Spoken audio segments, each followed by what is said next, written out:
Hello, welcome back. If you're new here, don't forget to subscribe and tap that bell for a notification every time I drop something new. Today we are doing the next one in the tip shaping mini series. So I'm showing you how to do Stiletto. So I'm doing it out of the Almond tips and the Tapered square. First one I'm showing you how to do it with the Almond, so I'm just sizing up the right size tip and getting it glued on.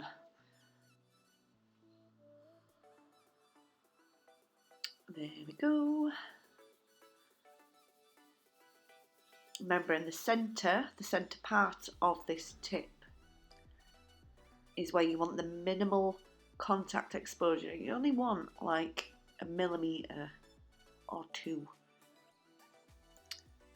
And then once we've done the shaping, that's when we file out the wings. Make sure you don't file away those, you don't blend in the weld area. If you do any blending, obviously you don't have to because these are weldless, you don't need to. But if you choose to, make sure that you do that at the end after you finish shaping your tip, or it will become too weak, and as you start filing and shaping the tip, it will just go cling straight off. Right, so I'm going to hold the file nice and flat at the sides here. I don't need to do any cutting with the scissors or anything like that. All I'm doing is taking out that slight curve at the side there, and I'm just going to make it nice and straight. So holding the file, it's a 100, holding it nice and flat and straight, I'm just doing from free edge to right to the tip. I'm using the whole length of this nail.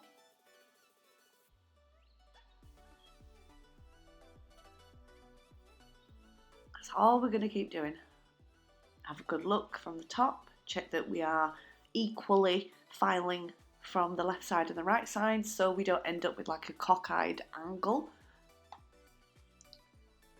Don't ever file one side perfectly and then begin on the other. Always go from one side to the other when you're shaping something like this. Because it's so thin and so fragile, it's so easy for it to lose its shape.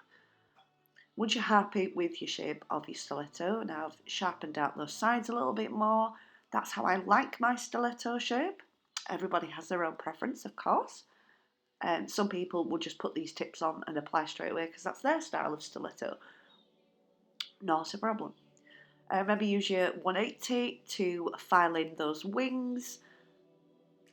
Blend them in so when you do any clear base, if you do redesigns, then it's not going to get really bulky.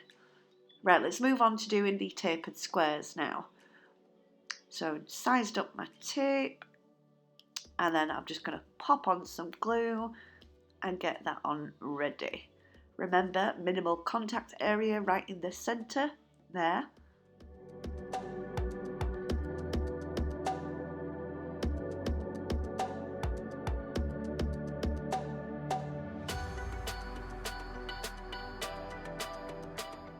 And pop it on in place. Hold it down for a few seconds.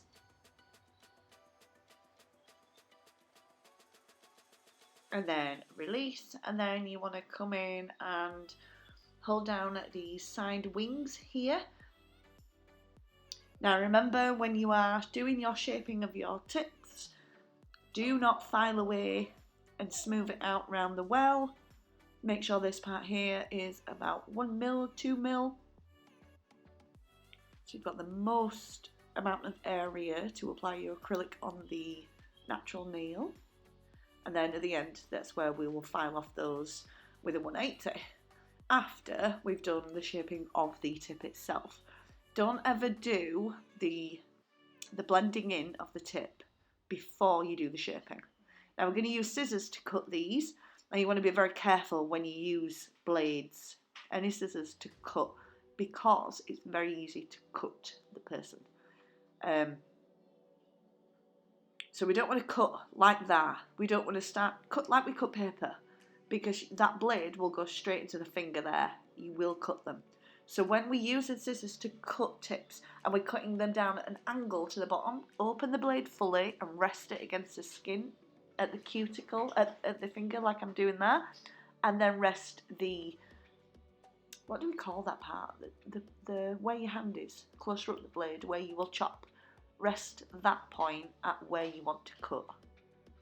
So you always make sure that your blade is in place and you're not going to cut the finger first. We're not going to cut from the dead centre.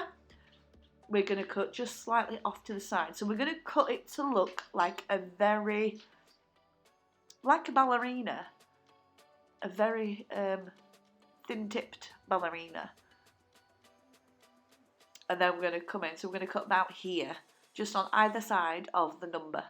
And then what we'll do is use our hand file to then get it into the precise shape that we want.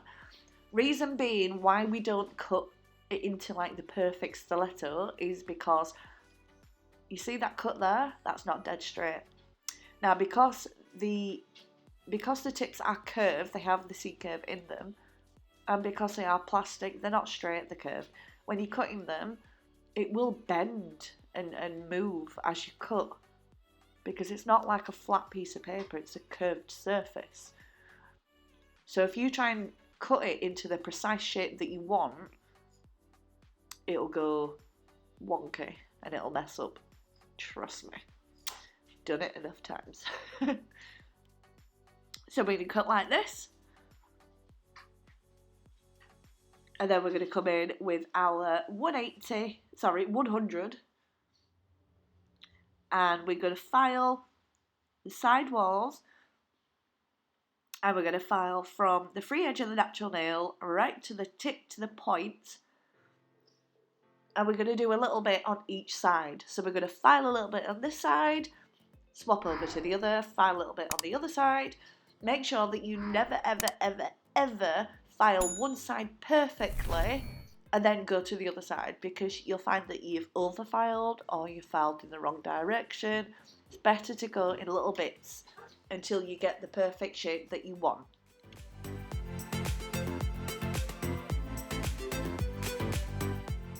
And we'll just speed it up a little bit, because all I'm doing is the same thing, filing a little bit on each side until I get it into the perfect shape that I want. A 180 here, just going over the weld area, the little wings, blending them in, and here presto. So there you have two different ways to achieve a stiletto shape.